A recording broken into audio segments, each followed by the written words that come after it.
ठेवून आजच्या प्रसंगी या ठिकाणी प्रमुख अतिथी आणि मार्गदर्शक म्हणून लाभलेले महाराष्ट्र शासनाचे joint chief secretary additional chief secretary म्हणून श्याम तागडे सरांनी आपलं नाव केलेलं आहे. मला एक प्रसंग आठवतो सर. मी मुंबईच्या CCI क्लबमध्ये तत्कालीन प्रिन्सिपल सेक्रेटरी श्रीयुत रमेश उबाळे सरांसोबत एकदा बसलेलो होतो आणि त्यांनी एकंदरीतच तुमच्या कर्तव्यावर प्रकाश टाकण्याचा प्रयत्न केला होता. अत्यंत निष्ठेनं काम करणारे अधिकारी आणि अत्यंत काय म्हणतात की लर्नेड आणि प्रत्येक गोष्टीने कायदेशीररित्या परिपूर्ण असलेले अधिकारी म्हणून ज्यांचा नावलौकिक होता असे श्याम तागडे सर या ठिकाणी उपस्थित झालेले आहेत. आणि UPSC आणि MPSC म्हणजे प्रशासकीय सेवेमध्ये जी मंडळी आता आपली सेवा देणार आहेत भविष्याच्या काळामध्ये त्यांनी कसल्या प्रकारच्या काय म्हणता येईल की प्रिकॉशन्स घेतले पाहिजे, कसल्या प्रकारच्या आपल्या अधिकाराचा वापर करून सर्व समाजाचं आणि राष्ट्राचं निर्माण केलं पाहिजे याच्यावर इत्तमभूत माहिती ते देतील, आम्हाला मार्गदर्शन करतील अशी अपेक्षा करून मी आपल्या सर्वांच्या वतीनं आमंत्रित करतो. आजच्या कार्यक्रमाचे प्रमुख अतिथी सन्माननीय प्राध्यापक सन्माननीय श्याम तागडे सरांना मी करतो की त्यांनी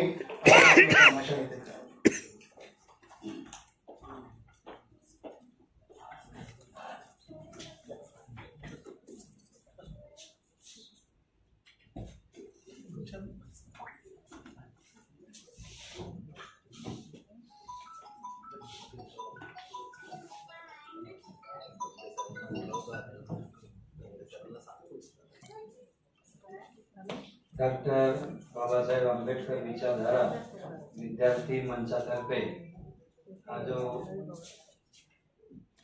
UPSC MPSC या परीक्षांमध्ये यश मिळवलेल्या विद्यार्थ्यांचा सत्कार समारंभ आणि काही क्षेत्रामध्ये विशेष योगदान दिलेल्या व्यक्तींचा जो सत्कार समारंभ आयोजित केलेला आहे त्यासाठी उपस्थित आमचे मित्र डॉक्टर प्रदीपजी आडलावे, प्राध्यापक लेंडे शैलेंद्रजी लेंडे आणि प्राध्यापिका सरोजजी दांडे,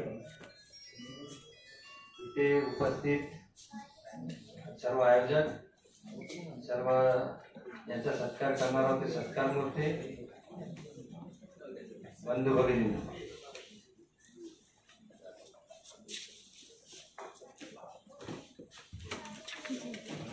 प्रथमतः ज्यांचा सत्कार होतो आहे त्या सर्व यशस्वी UPSC मध्ये MPSC मध्ये यशस्वी झालेल्या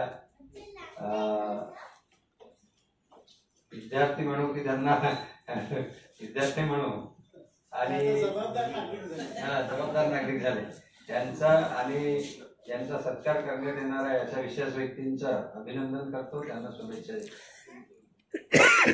डॉक्टर बाबासाहेब आंबेडकरांच्या प्रेरणेने ज्यांचा सत्कार होतो आहे त्या व्यक्तींना पुढे आयुष्यामध्ये लोकाभिमुख आणि इतर व्यक्तींच्या उत्कर्षासाठी चांगलं काम करावं म्हणून प्रेरणा मिळावी म्हणून मला वाटतं हा कार्यक्रम तुम्ही आयोजित केलेला आहे. हा उपक्रम स्तुत्य आहे SS मोरे आणि त्यांचे सहकारी, त्यांचं मी अभिनंदन, प्रदीपजी नगरारे, आपल्या सर्वांचं मी अभिनंदन करतो. बऱ्याच दिवसानंतर मी नागपूरमध्ये अशा 2-3 कार्यक्रमांमध्येच बोललो आहे. 2 वर्षात मी नागपूरला स्थायिक झालो आहे आता सेवानिवृत्तीनंतर. तर कारण मी 15 वर्ष जवळजवळ मुंबईलाच होतो. कसं आहे, आंबेडकरी विचार पचवणे खूप कठीण आहे आणि आंबेडकरी विचार किती चर्चा केला, त्यावर किती आपण भाष्य केलं आणि तो पचवला नाही तर त्याचा काही विशेष फायदा होताना मला दिसत नाही. तर चर्चा केली पाहिजे.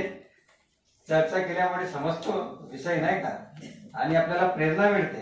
पण ती प्रेरणा मिळाल्यानंतर पुढे तुम्ही त्या मार्गावर चालले नाही तर ती प्रेरणा तिथेच खुंटते आणि मग ते काही तुमच्या आचरणात तो विचार काही येत नाही आणि पचवलाही जात नाही. तर अशी काही परिस्थिती मला वाटते बहुसंख्य आंबेडकरी अनुयायांची झालेली आहे. कधी आपण बाबासाहेबांचे विचार जे जग मानतात त्याविषयी आता बोलण्याची काही गरज उरलेली नाही, किंवा बाबासाहेबांच्या अनुयायांनी उभं राहून जगाला सांगण्याची आता गरज नाही की बाबासाहेब हे महानतम व्यक्ती होते. तर महानतम तर तसं बुद्ध असतात जगात, बुद्धासारखी महानतम व्यक्ती जगात कुठलीच नसते. महानतम म्हणजे इज द हायेस्ट. परंतु ह्या तुम्हाला माहिती आहे, आता नव्याने मला सांगण्याची गरज नाही, मागच्या 400-500 वर्षामध्ये जगामध्ये बाबासाहेबांसारखी विद्वान व्यक्ती निर्माणच झाली नाही.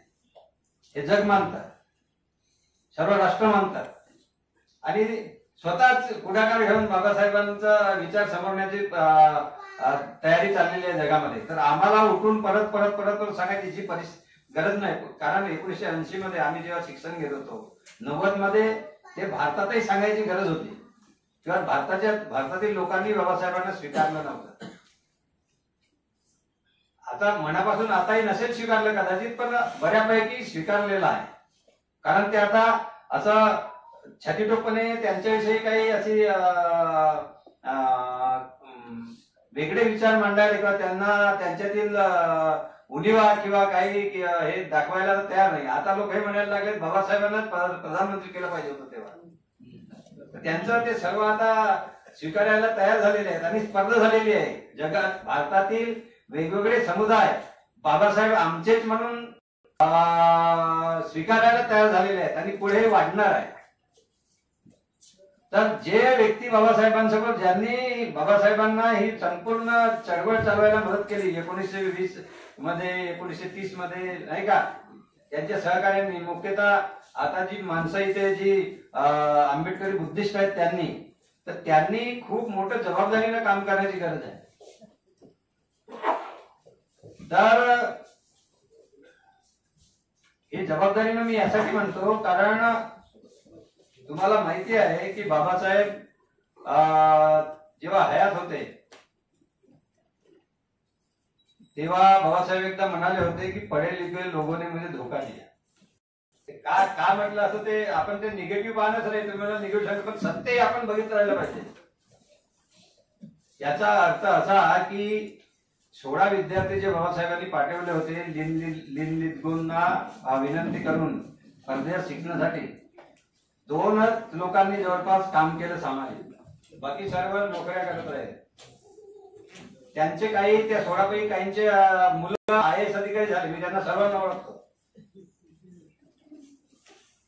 पण ते वैयक्तिकरित्या झाले, यश मिळाले, समजलंय का. म्हणून बाबासाहेब मुख्यतः ते बोलले होते.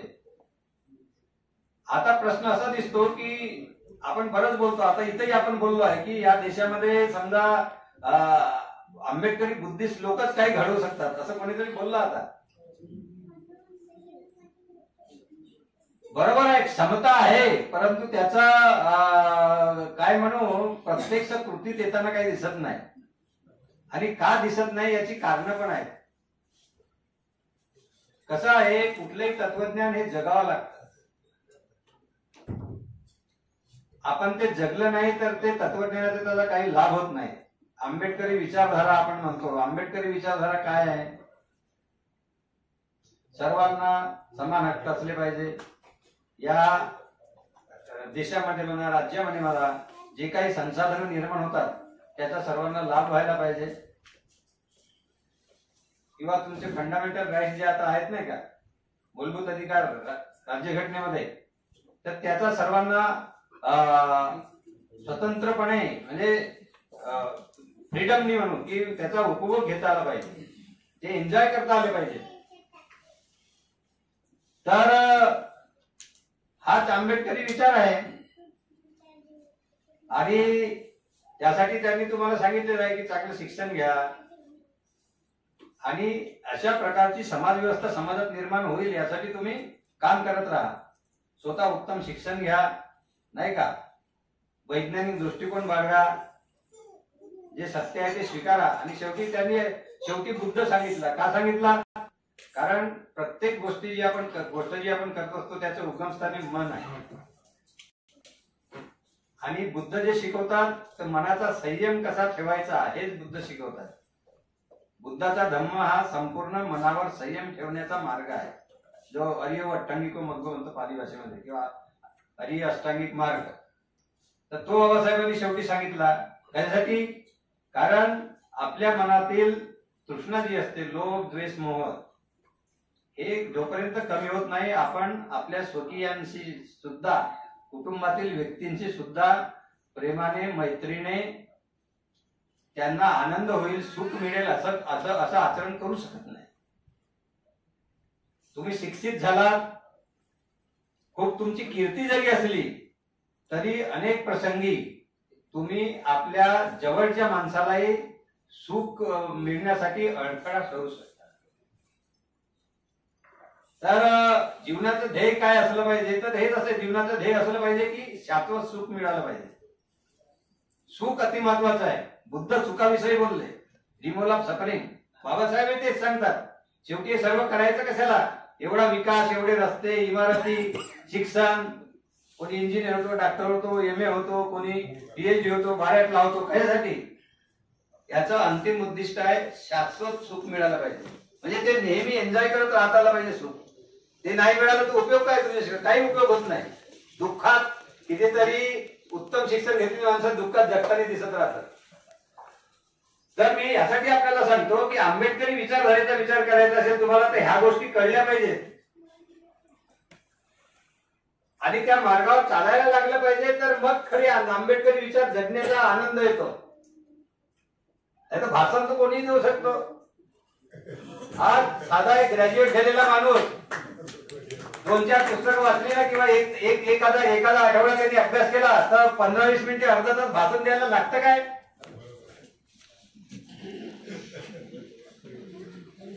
जगणे, तो विचार जगणे ही सर्वात महत्वाची गोष्ट आहे. आणि मला असं दिसते की आंबेडकरी लोक, किंवा आपण जे बौद्ध आंबेडकरी लोक म्हणतो ना, मी सर्वांना बोलत नाही, परंतु यातले बरेचसे लोक बाबासाहेब आंबेडकरांचा विचार जगण्यासाठी ताकदीने पुढे जात नाहीत असं माझं मत आहे. मी नेहमी सांगत असतो. आणि जाऊ शकत नाही असं नाही, जाऊ शकतात पण जात नाही, एक पाऊल पण पुढे टाकत नाही. आता तुम्हाला मी म्हटलं की मला आंबेडकरी समाजाच्या लोकांना न्याय मिळावा आणि त्यांना चांगल्या त्यांच्यासाठी जे योजना आहेत, कार्यक्रम आहेत शासनाचे, ते त्याचा उत्तम लाभ व्हावा म्हणून मला अडथळा कोणी निर्माण केला असेल, मी सेवेत होतो तेव्हा, आंबेडकरी बौद्ध लोकांनी. असं का बोला प्रदीपजी आगलावे. मग आंबेडकरी विचारधारा कुठे आहे, कुठे चालली?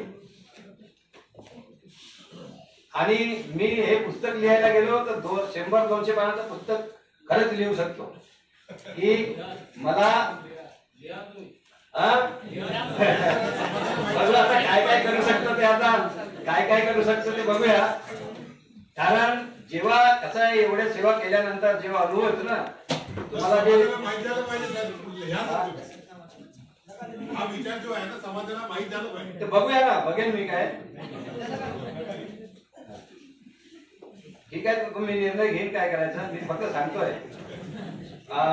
काय आहे की जेव्हा वेगवेगळ्या मोठ्या पदांवर असतो, मंत्रालयामध्ये आम्ही सचिव म्हणून जेव्हा काम करत सांगत होते की रेड्डी गोपालनी, आता माझी 2 महिन्यात भेट झाली, तर तेव्हा खूप मोठे चांगले काम आम्ही करू शकतो. कारण एखादा निर्णय घेतला तर त्याचा जे हे होते, अंमलबजावणी होते, ती अंमलबजावणी पुढे वर्षोनवर्षे सुरू असते आणि सर्व लोकांना त्याचा लाभ मिळत असतो.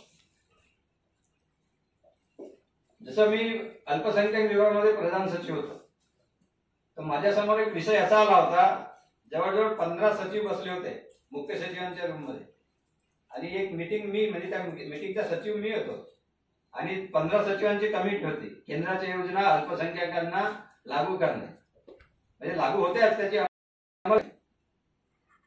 सर्व सिनियर, माझ्यापेक्षा किती सिनियर सेक्रेटरी होते, तेव्हा तुम्ही प्रधान, अपर मुख्य सचिव, सिनियर प्रधान सचिव बरेच होते.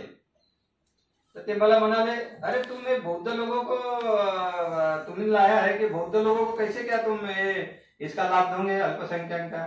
म्हटलं का नाही, ते अल्पसंख्याक आहेत, they are Buddhist, they are minority. But ते मला काय म्हणाले, but they are schedule caste. हो, by virtue of their caste they are schedule caste, but by virtue of their religion they are minorities. ते मला म्हणाले की नाही म्हणे, असं ते ऑलरेडी शेड्यूल कास्ट योजनांचा लाभ घेत आहेत तर ते मायनॉरिटीज कसं मिळणार? म्हटलं का नाही मिळणार?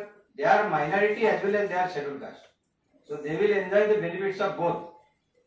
तर मला ते करायला मला 2-3 महिने लागले हे सर्व बरोबर करायला. कारण हे सर्व जे अधिकारी होते ना, कारण ते प्लॅनिंग डिपार्टमेंट मध्ये असतात हे वगैरे. तर एकदा काय झालं, हे नागपूरचे जे डिव्हिजनल कमिशनर होते त्यांनी एक पत्र पाठवलं की हे अनुसूचित जाती, म्हणजे त्यांच्या मीटिंग मध्ये जे अधिकारी होते वेगवेगळे रिजनल लेवलचे, त्यांनी प्रश्न उपस्थित केले एका मीटिंग मध्ये. कारण मी मायनॉरिटी विभागामध्ये प्रधान सचिव होतो, तर मी जिल्ह्यामध्ये जाऊन मीटिंग घेतो की ह्या योजना आता म्हणजे नवबौद्ध, म्हणजे ते नवबौद्ध म्हणतात ना ते प्रमाणपत्रामुळे, यांना कशा द्यायचे? शेड्यूल कास्ट ऑलरेडी आहे, त्यांनी बौद्धांचं अल्पसंख्याक कसं द्यायचं? मला रेफरन्स केला पत्र डिव्हिजनल कमिशनर कडून नागपूरच्या. तर मी त्याची एक नोट करून जीआर इश्यू केला. ती फाईल आमच्या मंत्र्यांनी 3दा परत पाठवली, सही नाही केली. मी म्हटलं ती सही कसे अप्रूव्ह करून घेऊ मी? तर लायन ज्युडिशरीचे जे प्रिन्सिपल सेक्रेटरी होते त्यांच्याकडे गेलो. ते माझे मित्र होते चांगले, आमची चर्चा व्हायची काही विषयांवर. कारण मी अल्पसंख्याक होतो, मुस्लिमांचंही बघत होतो, तर त्या बाई इन्सिडेंटली वॉज अ मुस्लिम. तर मी त्यांच्याकडे गेलो, बोला हे असं आहे, by virtue of religion they are minorities, by virtue of being ex untouchable they are schedule caste, so they will enjoy both facilities. म्हणजे एकाच प्रकारचे, म्हणजे स्कॉलरशिप घ्यायची कोणती एक घेतील, परंतु they can enjoy what ever. तर म्हणजे बरोबर आहे. मग मी काय केली आहे, मी त्या लायन ज्युडिशरी सेक्रेटरीला फाईल पाठवली आणि मग त्यांनी लिहूनच पाठवलं की नाही हे तुमचं म्हणणं बरोबर आहे म्हणून. Then my minister signed, I personally went sign the file आणि तो जीआर मी इश्यू केला. आणि आता तुम्ही जे सांगता ना, तो जीआर आताही त्या व्हॉट्सअपवर आणि सोशल मीडियावर एवढा फिरत असतो अजूनही. तो काही झालं तर माझा जीआर फिरवतात, माझ्या सहीचा आहे, समजलंय का? आणि तुम्ही मला आता म्हणत होते जे तुम्ही करतार सिंग चीमा म्हणाले की नाही, तर त्यांची मुलगी राणी जाधव, त्यांचे मिस्टर आमचे एकेडी जाधव IAS अधिकारी, त्यांचा मला ईमेलवर हे आला, ते अमेरिकेत होते तेव्हा, अरे श्याम तू हे कसं काय करू शकलास? मी माझ्या बॅचमेटला सांगितलं होतं 15 वर्ष आधी की हे महाराष्ट्रातील नवबौद्धांना हे सर्व मिळालं पाहिजे वगैरे, तर ते करू शकले नव्हते, तू कसं काय केलास? आणि तेही म्हणे आता बीजेपीचं राज्य आहे, तो कसं काय केलास? मी म्हटलं मी केलं बरोबर. तर असे जे प्रश्न असतात, हे प्रश्न मी का करू शकलो? कारण I am a very very serious practitioner of Buddha Dhamma. Buddha Dhamma हा पालनातून जिवंत ठेवला पाहिजे, त्याचे लाभ मिळवले पाहिजे आणि बाबासाहेबांच्या अन्वयांची बुद्धिस्ट आयडेंटिटी ही सर्वात वर ठेवली पाहिजे त्यांनी. हे माझ्या नसानसात भिनलेलं आहे, म्हणून मी मागे लागून ते करू शकलो. तर हे आपल्याला यासाठी सांगायचं की मला काही मुद्दे तुमच्या पर्यंत पोहोचवायचे आहेत. अजूनही त्या मायनॉरिटी मध्ये मला 2-4 गोष्टी लावून घ्यायच्या आहेत. आता मी एक सेवेतून बाहेर पडून रिटायर्ड आहे सफेद म्हणून ते लावून घेऊन काही गोष्टी करायची माझी आता ते सुरू करणार आहे. काही कारणांमुळे, काही आमच्या प्रश्नांमुळे, वैयक्तिक कौटुंबिक, काही 1-2 वर्षात मला काही कामं केली, बरेच कामं केली, परंतु अजून मला पुढे आता कामं आणायची आहेत. सामाजिक न्याय विभाग म्हणजे आता तुम्ही जे आता कोणी नवीन निवड झाली असेल त्यांच्यासाठी मी सांगतो, तसंच ते असे काम करायला तुम्हाला खूप लोकांच्या रोषाला बळी जावं लागतंय. कारण कसं आहे, माणूस जो जगतो की नाही, माणूस, मला तुम्हाला म्हणा मी परत बुद्ध सांगतात, माणूस प्रत्येक व्यक्ती इथं बसलेला हा फक्त 6 इंद्रियांच्या सुखासाठी जगत असतो. डोळे, कान, जीभ, शरीर आणि मन, 6 सेन्स ऑर्गन्स, सडा येतन असं पाली भाषेत म्हटलेलं आहे. तर बुद्ध हे शिकवतोय सडा येतन. ह्या 6 इंद्रियांच्या माध्यमातून तुम्हाला जे सुख मिळते तेच तुम्हाला उपभोगायचं असतं. आपण शिक्षण घेतो, कष्ट उपसतो ह्या 6 इंद्रियांच्या सुखासाठी. या 6 इंद्रियांचं सुख मिळवण्याची इच्छा म्हणजेच लोभ, त्याला तृष्णा म्हणतात. हेच दुःखाचं कारण आहे. बुद्धांनी सांगितलं की दुःखाचं कारण काय? तृष्णा. तर हे क्रेविंग, तन्हा पाली भाषेमध्ये. तर जेव्हा मी एका खुर्चीत बसतो एक सचिव म्हणून, तर मी समाजाचा प्रतिनिधी असतो, IASच्या सेवेचा पण प्रतिनिधी असतो, इंडियन ऍडमिट सर्व्हिसचा एक प्रतिनिधी आहे मी, पण मी श्याम तागडे म्हणून व्यक्ती पण आहे. आणि जेव्हा मी खुर्चीत बसतो तर माझं मन सोबतच असते. आणि आपल्या मनाला लोभ आपला जो आहे तो पूर्ण करायचा असतो. हे खूप प्रबळ असतो. जेव्हा प्रलोभन येतं ना, तर ते प्रलोभन आल्यानंतर तुम्ही समजा त्या प्रलोभनाला बळी पडत नसाल, तर शील पालन करून पुढे जात असाल आणि कंकर भूमिका घेत असणार, तरच तुम्ही आंबेडकरी विचारधारा पचवू शकता. नाहीतर मग त्याला बळी पडले तर मग तुम्ही काही करू शकत नाही. तर मी जेव्हा सामाजिक न्याय विभागामध्ये होतो, माझी अजूनही आहे, मी तर माझ्याकडे खूप हे ठेवलेले अजून. तर मी यांना सांगितलं होतं मी सेवानिवृत्त झाल्यानंतर हे सर्व घेणार आहे मी हातात. कारण मी कोविडच्या काळामध्ये सामाजिक न्याय विभागामध्ये होतो, प्रधान सचिव म्हणून. आणि त्यावेळेस स्टाफ पण 15% होता. आणि सर्व मी तळागाळापासून ते सुरुवात केली होती हे करायला. अधिकारी म्हणायचे की आता हे सर्व विभाग साफ होऊन जाणार आता. परंतु आमच्याच लोकांनी तक्रारी करून माझी बदली करून घेतली. कारण त्यांना स्वतःचा लोभ जास्त महत्वाचा. तर ते जे काम मला करायचं होतं, कारण अधिकारी वगैरे असे हे झाले होते, म्हणजे धावत होते की, आणि त्यांना वाटत होतं की आमचं काही होऊ शकते, सरळ झाले होते बरे. ते अजून 1-2 वर्ष मी तिथे असतो तर बरंच काही झालं असतं. परंतु मला हे सांगायचं आहे काय झालेलं आहे हे तुम्ही समजून घ्या. जसं वामनदादा कर्डकनी एक कविता लिहिली आहे, ते त्यांनी असं लिहिलेलं आहे की बाबासाहेब होते तेव्हा समाज गरीब होता, पण चळवळ श्रीमंत होती. आता समाज श्रीमंत झाला, चळवळ गरीब झाली. आता मला सांगा, समाज गरीब श्रीमंत झाला, चळवळ श्रीमंत व्हायला पाहिजे ना? का गरीब झाली? गरीब नाही झाली का? नक्की झाली. मी 1992 मध्ये IAS अधिकारी म्हणून महाराष्ट्रामध्ये काम करायला सुरुवात केली आणि 2022 मध्ये त्या सेवेतून बाहेर पडलो. महाराष्ट्रात सर्व लोकांशी माझा संबंध आला, हायेस्ट लेवल पासून, नाही का? सर्वांना बघितलं मी. हायकोर्ट जज बघितले, सुप्रीम कोर्ट जजेस बघितले, CM बघितले, गव्हर्नर बघितले, मंत्री बघितले, अधिकारी बघितले, सर्व बघितले. आंबेडकरी बुद्धिस्ट पण बघितले सर्व अधिकारी तेवढपर्यंतचे. काय होते लोकशाही व्यवस्थेमध्ये, आपण लोकशाहीची खूप गोष्ट करतो, संविधानाचे आपण म्हणतो.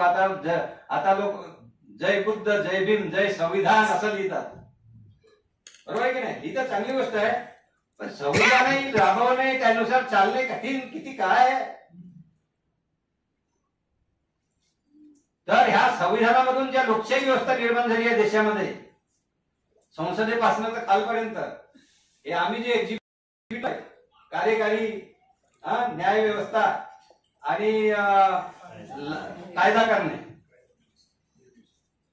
तर ह्या सर्व व्यवस्थेमध्ये अनेक पद निर्माण झाले. त्यामुळे बाबासाहेब आंबेडकरांच्या अनुयायांनाही वाटायला लागलं, बुद्धिस्ट युवकांनाही, हे पद मला मिळालं. साहजिक आहे, मी तुम्हाला सांगितलं की 6 इंद्रियांचा सुख लोभ हा प्रत्येकाला आहे. तो किती आहे यावर तुमचा तो ठरत असतो, तुम्ही काय किती शील पालन करणार की नाही. तर आता काय झालं की बाबासाहेब सांगणारे, बाबासाहेब जगतो म्हणणारे लोकही ह्या लोकशाही व्यवस्थेतून त्यांना जे काही मिळू शकते, पद मिळू शकतात. एखाद्या सेवेमध्ये आला तो UPSCतून, तर त्याला काही करावं लागत नाही जास्त, तरी पद कुठली पोस्टिंग मिळवावी म्हणून तेही लोभासाठी अनेक गोष्टी करायला तयार होतात, ज्या संविधानाच्या विरुद्ध आहेत. आणि तुमच्या महानगरपालिकेच्या वार्ड मेंबर पासून तर मग ते पार्लमेंट संसदेमध्ये निवडून होण्यासाठी काय काय करावं लागतं तुम्हाला सर्व माहिती आहे. तर ते सर्व लोक आपल्या लोभाच्या गोष्टी बघतात. आणि त्यासाठी जेव्हा त्यांचा लोभ हा सामाजिक हित याची टक्कर नेहमीच होत असते. जेव्हा तुम्ही सार्वजनिक क्षेत्रात असता, मग अधिकारी असो की पदाधिकारी असो, मंत्री, आमदार, खासदार वगैरे, ह्या गोष्टींची टक्कर नेहमीच होणार. वैयक्तिक लाभ म्हणजे पद, प्रतिष्ठा, पैसा, आणि त्यांना ते जे काही असतील त्यानुसार करावयाचं सामाजिक काम याची टक्कर होऊन जो वैयक्तिक लाभाला महत्व देतो, मग तो त्याला सामाजिक न्यायाच्या मधून लोकांना लाभ नाही मिळाला तरी चालते स्वतःच. तर खरी मजा तेव्हा येते की जेव्हा अधिकारी म्हणून तुम्ही युपीएससी निर्माण झाला, इंडिपेंडेंट आहे, तुम्हाला अधिकार आहेत, तेव्हा जर तुम्ही हे वागू शकलात असं म्हणजे ठामपणे की नाही, जे काम मला करायचे आहे, जे जनहित आहे, बहुजन हित आहे, बहुजन शिकवायची गोष्ट करतो ना आपण, तेच काम मी करीन. मग या 2-4 लोकांचा वैयक्तिक लाभ नाही पूर्ण झाला तर चालेल, आणि मला काही असुविधा सहन करावी लागली तरी चालेल, तरच तुम्ही उत्तम काम करू शकता. आणि खऱ्या अर्थानं बाबासाहेबांना जे पाहिजे होतं समाज निर्माण करण्यासाठी काम करू शकता. आजची परिस्थिती खूप बिघडलेली आहे. म्हणजे जेव्हा आम्ही सेवेत आलो होतो तेव्हा परिस्थिती खूप चांगली होती काम करायला आजच्या तुलनेने. तेव्हाही काही गोष्टी होत्या, पण आज अजून जास्त वाईट परिस्थिती आहे. तर जी मुलं निवडून येतात, किती मुलं येतात? 3-4 मुलांचे आहेत. कोण कोण आले तिथे मुलं? 10. अच्छा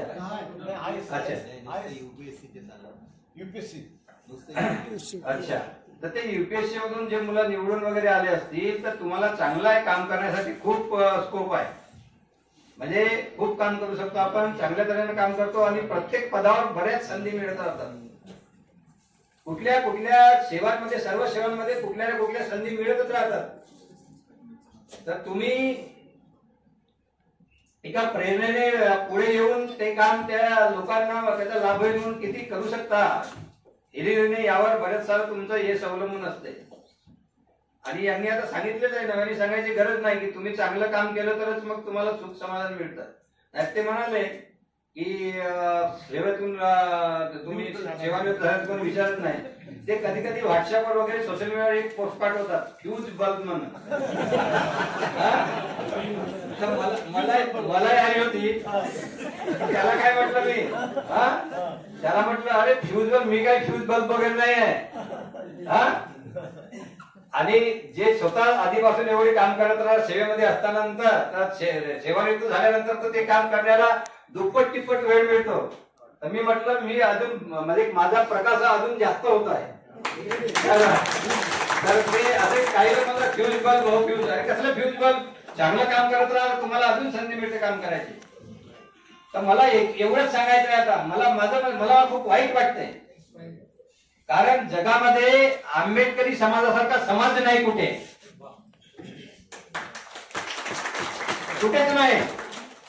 कारण ह्या समाजाला एक सम्यक संबुद्ध आणि दुसरे बोधिसत्व यांचं एकाच वेळेस जो आदर्श लाभलेला आहे, असा आदर्श जगातील कुठल्याही समूहाला आज लाभलेला नाही. आणि असा असताना सुद्धा खंत याची आहे की या नागपूरच्या भूमीमध्ये आमचा शोषित वर्ग धम्म पालन करण्यासाठी पुढे येत नाही. आता मी तुम्हाला सर्वांना विचारलं की तुम्ही किती लोकांनी अष्टांग मार्ग पालन करणं सुरू केलं. बाबासाहेबांनी 22 प्रतिज्ञाचं खूप लोक उहापोह करत राहतात. 22 प्रतिज्ञामध्ये सर्वात महत्वाची प्रतिज्ञा आहे 11वी प्रतिज्ञा, मी अष्टांग मार्गाचा अवलंब करीन. आणि दुःखमुक्तीचा मार्ग आहे अष्टांगिक मार्ग, नोबल एटफोल्ड पाथ. तुम्ही विचारा प्रश्न स्वतःला, तुम्ही पालन सुरू केलं का? कारण त्यामध्ये 3 गोष्टी आहेत. आधी शील आहे, पंचशील आणि काही प्रसंगी अष्टशील. मग आहे मनाची एकाग्रता, कॉन्सन्ट्रेशन ऑफ माइंड, सम्यक समाधी म्हणतात त्याला. आणि मग आहे प्रज्ञा, म्हणजे खऱ्या अर्थानं ज्ञान, त्यालाच विपसना पण म्हणतात, विद्या म्हणतात, असे अनेक शब्द आहेत. हे पालन करण्यासाठी तुम्ही का तयार होत नाही? आणि परत आपण म्हणतो बाबासाहेबांची विचारधारा कशी पुढे नेणार तुम्ही? मी तुम्हाला आधीच सांगितलं, भाषण देणे का भाषण कोणी देऊ शकतो, आणि मला हे वाईट वाटतंय की एप्रिल मे मध्ये तर एवढी भाषणं देतात आंबेडकरी लोक की काही सांगायची सोय नाही. खूप भाषणं देतात. तर एवढी भाषणं देणारा समाज कसा घडला पाहिजे होता. आणि आज तुम्ही एवढे सुशिक्षित होऊन तुमची चळवळ का कमजोर झाली सांगा. याचा अर्थ तुमचं चुकत आहे ना, नक्की चुकत आहे. कारण तुम्ही तुमच्या मनावर संयम नाही ठेवू शकत आहात. तुमच्या लोकांचं नुकसान जरी झालं तरी चालेल, पण तुमचं स्वतःचं चांगलं झालं पाहिजे अशी जी भावना आहे ही लोकांमध्ये दृढ झालेली आहे. आणि कुठल्याही मार्गाने पद मिळवण्यासाठी तुम्ही प्रयत्न करता. कसलं काय तुम्ही हे जय संविधान म्हणणार, कसलं काय तिथं बुद्ध बाबासाहेब सांगत राहणार. एका दिवशी राजीनामा देऊन टाकला पार्लमेंट मध्ये नाही का. अरे त्यांच्यापासून काय शिकलं पाहिजे ना. काय बुद्धामध्ये बाबासाहेब काय फक्त ते आपल्या घरी फोटो लावलेले आहेत आणि कसंही राहायचं. समजू शकतो मी की एखाद्या वेळेस खूप प्रसंग आला तर 1% कॉम्प्रोमाइज केला ठीक आहे. अरे पण इथं तुम्ही 40, 80, 90% कॉम्प्रोमाइज. हे सुधारल्याशिवाय आंबेडकरी समाज सुधारणार नाही असं मला वाटतं. तुम्ही म्हणता आम्ही सुधारलेले नाही का. अरे ज्याचं मन सुद्धा बुद्ध तेच सांगतात, बाबासाहेब तेच सांगतात. बाबासाहेबांनी काय सांगितलं, morality has to be founding principle. बाबासाहेबांसारखी व्यक्ती आहे जी संविधान सभा होती ना, संविधान सभामध्ये शीलाची गोष्ट करणारे बाबासाहेब. तर हे आम्ही का विसरत चाललो. तुम्ही म्हणणार नाही, तुम्ही म्हणणार आम्ही नाही विसरलो. अरे पण विसरले नाही तर मग ते वामनदादा कळतात का म्हणतात तुमचा समाज श्रीमंत झाला, चळवळ गरीब झाली. प्रत्येक जण आगळावेळी मान्य करतो की आमची चळवळ झाली, गलित गात्र झाली. कोण बुडवली नाही, दुसऱ्या कोण दुसरे तुम्हीच बुडवली. आम्ही किती नालायक लोक आहोत. एक गोष्टी पहिला तर रिपब्लिकन पक्षाचे किती छकले केले माहित नाही, ते नाही टिकवू शकले. ते भारतीय बौद्ध महासभा बुद्ध धम्म प्रचार करण्यासाठी त्याचे 4 अध्यक्ष आहेत. आज समता सैनिक दल आहेत, त्याचे मला कोणी सांगत होतं की त्याचे 20-25 गट आहेत. आणि तुम्हाला एक सांगतो, जे पीपल्स एज्युकेशन सोसायटी आहे बाबासाहेबांनी शिक्षणासाठी सुरू केली, त्याचे 4 अध्यक्ष आहेत. किती? 4. आणि सर्व सुशिक्षित आहेत. नावं सांगत नाही मी, आता सांगू शकतो. सर्व सुशिक्षित आहेत, सर्व पद भोगले. बाबासाहेब चळवळीचं सर्व सेवा म्हणजे किती लाभ झाला. का एकत्र येऊन का होत नाही. मग मला सांगा नगराध्यक्षजी, आम्ही असे आमच्या बाबासाहेबांचे संस्था तोडत असू तर आम्ही दुसऱ्या संस्था का नाही तोडणार. नगराध्यक्षची संस्था तोडायला कोणाला काय वाटेल, शांताबाई संस्था तोडायला कोणाला काय वाटेल. तर हे जोपर्यंत होणार नाही, हा त्याला प्रगल्भ समाज कसा म्हणायचा, याला प्रबुद्ध समाज कसा म्हणायचा, हे प्रश्न जोपर्यंत हा समाज चर्चा करणार नाही तोपर्यंत आणि यामधून मार्ग काढणार नाही, तुमची प्रगती होत राहील. वैयक्तिक लेवलला चांगली प्रगती होत आहे, परंतु एकत्र येऊन जी प्रगती व्हायला पाहिजे होती ती नाही होत आहे. आणि आपण एकामध्ये राहतो. आता हे म्हणतात, आता मी यांना आधी बोललो, त्यांच्याशी माझं आधी बोलणं झालेलं आहे. मी बुद्ध धर्म मिशन ऑफ बोधिसत्व आंबेडकर हा ग्रंथ लिहिला, प्रकाशित केला. 800-900 पानांचा ग्रंथ आहे. 2004 मध्ये प्रकाशित झाला. इंटरनॅशनल लेवलला सर्व माझे ग्रंथ वाचतात.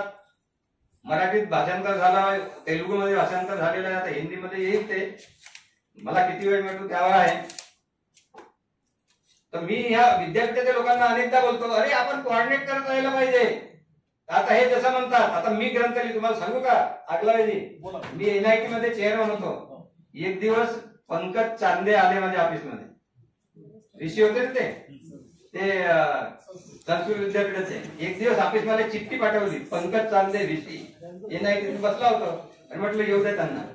आले, थोडी चर्चा झाली, चहा वगैरे. मग मला काय म्हणाले, सर तुम्ही जो ग्रंथ लिहिला ना, हा बुद्ध धर्म मिशन ऑफ बोधिसत्व आंबेडकर अत्यंत उत्तम ग्रंथ आहे.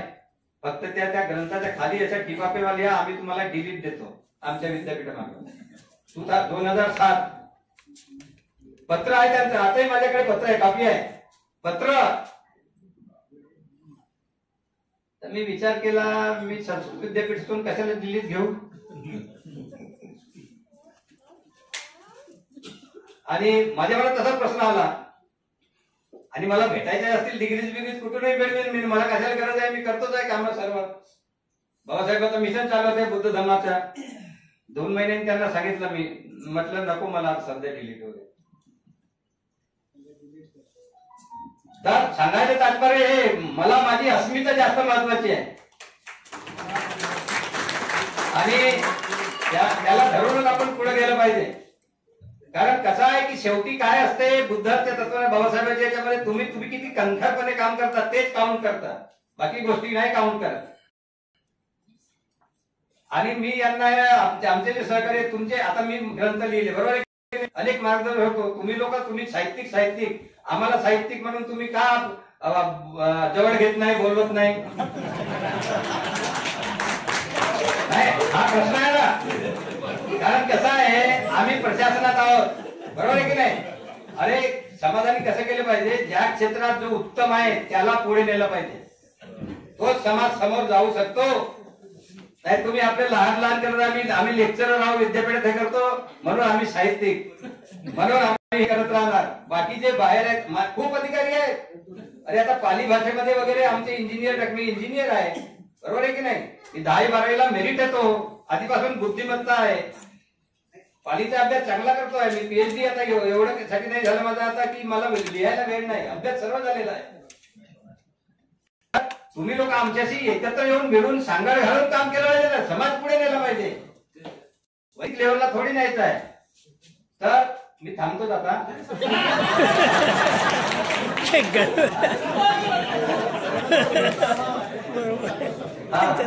कुजबूज सुरू झाली त्यांच्यात, कुजबूज सुरू. मला हे सांगायचं आहे, माझ्याकडे खूप अनुभव आहे, समजले का. खूप बघितला आहे मी, खूप पाहिला आहे, खूप अनुभव आहे शासन लेवलचा, या लेवलचा खूप अनेक 32 वर्ष सेवा केली ना मी. गडचिरोलीला जिल्हाधिकारी होतो तेव्हा फक्त माझ्याविषयी विधानसभेमध्ये 1.5 तास चर्चा झाली होती आणि एक मंत्री एवढंच बोलले होते आपल्या विदर्भाचे, पण ते आणि ते श्याम तागडे फक्त धम्माचंच काम करतात. विधानसभेत कोण आहे त्यांचं नाव नाही सांगायचं तात्पर्य हे, कारण मी जेव्हा भंडाऱ्याला असिस्टंट कलेक्टर होतो पहिल्यांदा, तर लोकांना एवढी मदत केली की तेव्हापासून लोकांनी त्या बाकीच्यांनी ठरवून टाकलं की यांच्यावर नेहमी लक्ष ठेवायचं. तर मला हे सांगायचं आहे की आपण जसं म्हणत असतो की नाही, आपल्या समाजामध्ये खूप कुवत आहे, खूप क्षमता आहे, पात्रता आहे, आपण उत्तम समाज होऊ शकतो. परंतु आता जसं जी परिस्थिती आहे की अनेक गोष्टींमुळे आपल्यामधल्याच काही अवगुणांमुळे आपण पाहिजे ते मिळवू शकत नाही. कारण आपण हे कसब नाही अजून हस्तगत करू शकलो की एकत्र राहून एकामेकांना खेडीमेडीने राहून एक समाज कसा पुढे आणायचा आणि ग्रुप म्हणून समोर कसं जायचं, हे घडलं तर किती चांगलं होईल. आणि का काय सत्य नाही, मग यावर बोलत का नाही तुम्ही? हा आपल्या प्रबोधनाचा भाग का करत नाही हा समाज? आमच्या कुटुंबात संस्कार झाले पाहिजे. बुद्धांनी एवढं लिहून ठेवलेलं आहे, की आई वडिलांशी कसं वागावं, मुलांशी कसं वागावं, सुनेशी कसं वागावं, पतीशी कसं वागावं, पत्नीशी कसं वागावं, आपल्या संपत्तीचं जतन कसं करावं, सर्व लिहिलेलं आहे. व्यवसाय कसा करावा याचा अभ्यास करून आपण हे लोकांपर्यंत पोहोचवत का नाही? तर ह्या गोष्टींकडे दुर्लक्ष आहे आणि लोक शिकतायत, इंजिनियर डॉक्टर होत आहेत, जात आहेत, आपला कसा पण उमटवत आहेत ते. परंतु ही जे काही बाबी आहेत आपल्या संस्कारित होणे, ह्या बाबी मागे पडल्या आहेत, किंबहुना त्याकडे दुर्लक्ष आहे आणि त्यामुळे ह्या बऱ्याच जे आपण जे मिळवू शकतो ते मिळवू शकत नाही आपण. अहंकार खूप वाढलेला आहे ना. तर ह्या सर्व गोष्टी ज्या आहेत ह्या गोष्टीकडे लक्ष देणे अति आवश्यक आहे. तर जे तुम्ही मुलं शिकून तुम्ही आता सेवांमध्ये जाता, तर याचं तुम्ही खूप चांगलं काम करू शकता. आणि मी असं मी जवळजवळ ठरवलेलं आहे की येणाऱ्या 3-4 महिन्यापासून इथं धम्माचं कार्य आणि म्हणजे एज्युकेशन वगैरे करतच होतो सेवेमध्ये, पण काही मुलांना मेंटर विचार करतोय, चांगल्या मुलांना समोर. आता ते कसं होते किती यशस्वी मला माहित नाही, पण ते मला ते हातामध्ये काम घ्यायचं आहे. पण मला असं वाटेल की आता तुमचे विद्यापीठ आहेत, आम्हाला तुमचे ते विद्यापीठ आहेत, विद्यार्थी आहेत, त्यामध्ये सहभागी करून घ्या. आता मी नागपुरातच राहतो, म्हणजे हो का? अच्छा सर राहिले नाही. ते नाही राहिले, हे आहेत ना हे विद्यापीठ. तर सांगायचं तात्पर्य हे की वर्षातून एक दोनदा इथे राहणारे आपले ज्या समविचाराचे आहेत, ज्यांना आंबेडकरी विचारधारा म्हणतो, आंबेडकरी बुद्धिस्ट लोकांनी एकत्र येऊन थोडं हितगुज केलं पाहिजे ना, आणि काही गोष्टी लोकांकडून ज्यांचा अनुभव शिकल्या पाहिजेत, काही समजून घेतल्या पाहिजेत. आणि हेवेदावे कशाला करायचे? कारण कसं आहे, तुम्ही तर हे सांगता की कारण जेवढं आपण ज्ञान देतो तर वाढतच असते, तर काय ज्या कोणी कोणाला थांबवू शकत नाही. आणि बुद्ध सांगतात ज्याचं बळ असेल त्याला ते मिळतच. पारमीची गोष्ट करता ना तुम्ही, पारमिता, ज्याच्याकडे बाबासाहेबाला कोणी थांबवलं का? कारण त्यांनी जे मिळवलं होतं आणि मनामध्ये जी ताकद निर्माण झाली त्याच्यामुळे त्यांना कोणी थांबवू शकलं नाही. तर जेव्हा तुम्ही कुठल्या एका लेवलला पोहोचता तर तुम्हाला थांबवू शकत नाही. मला किती त्रास झाला सेवांमध्ये सांगत होते ना. आता मी तर 7 महिने एवढ्या हायेस्ट पोझिशनवर 7 महिने मला पोस्टिंगच नव्हती. हा, संजय चहाते आणि मी दोघेही बुद्धिस्ट अधिकारी. तर सांगायचं तात्पर्य हे की त्रास होतो, परंतु कसं असते, जो विचारांनी चालतो शेवटी तो आनंदी असतो आणि नैतिक दृष्टीने त्याचा विजय पण होतो.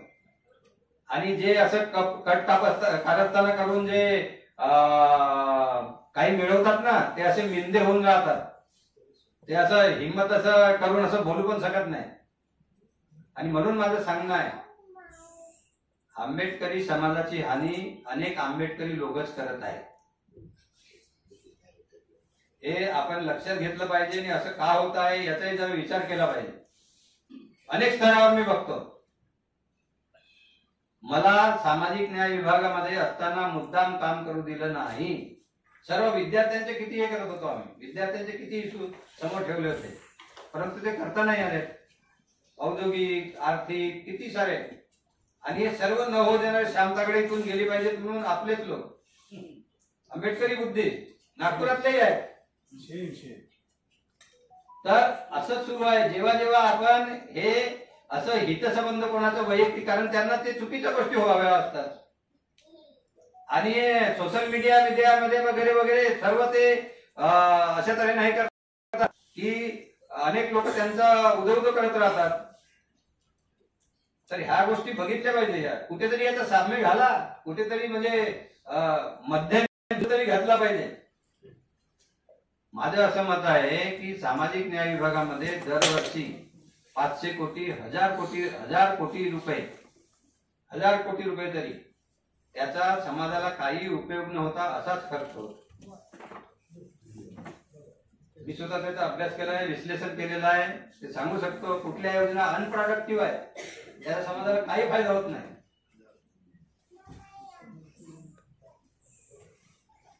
याच्याकडे लक्ष दिलं पाहिजे. ज्यांचा अभ्यास आहे त्यांनी अभ्यास केला पाहिजे, मांडलं पाहिजे. तर मी आपल्या सर्वांना शुभेच्छा देतो, जे विद्यार्थी आहेत ज्यांनी यश मिळवलं आणि बाकी जे विशेष ज्यांना काही सत्कार करणार आहेत त्यांनाही मी शुभेच्छा देतो आणि तुमचं अभिनंदन करतो. आणि मला इथं जे बोलवलं असंच हितगुज करायचं असेल कधी तुम्ही मला बोलवलं तर मग आपण असं करू शकतो.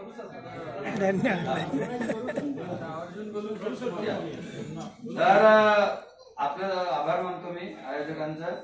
आणि माझं जे आपल्याशी जे काही हितगुज झालं ते आपण शांतपणे एकाग्रतेने ऐकून घेतलं, त्यासाठी मी आपल्याला धन्यवाद देतो आणि मी इथेच थांबतो. नमो बुद्धाय, जय हिंद.